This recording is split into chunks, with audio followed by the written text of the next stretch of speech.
السلام علیکم ورحمۃ اللہ وبرکاتہ۔ بسم اللہ الرحمن الرحیم۔ حضرت یحییٰ علیہ السلام کے زمانے میں ایک بادشاہ تھا جس کی بیوی کسی قدر بڑھیا تھی۔ اس بڑھیا کی پہلے شوہر سے ایک نوجوان لڑکی تھی۔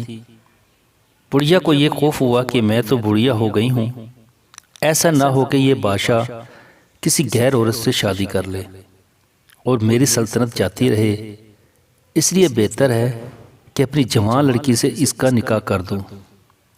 اس خیال سے ایک دن شادی کا انتظام کر کے حضرت یحییٰ علیہ السلام کو بلا کر پوچھا کہ میرا یہ ارادہ ہے۔ حضرت یحییٰ علیہ السلام نے فرمایا کہ یہ نکاح حرام ہے، ناجائز ہے۔ یہ فرما کر آپ وہاں سے تشریف لے آئے۔ اس بدخیال دنیا دار بڑھیا کو بہت غصہ آیا اور آپ کی دشمن ہو گئی۔ رات دن آپ کے قتل کرنے کا فکر کرتی تھی۔ ایک دن موقع پا کر بادشاہ کو شراب پلا کر اپنی بیٹی کو بنا کر سنوار کر بادشاہ کے پاس خلوت میں بھیج دیا۔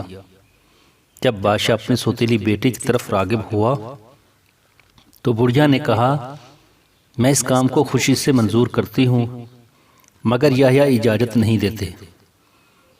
بادشاہ نے حضرت یحییٰ علیہ السلام کو بلا کر پوچھا۔ حضرت یحییٰ علیہ السلام نے فرمایا، یہ تمہاری سگی بیٹی کی طرح تم پر حرام ہے۔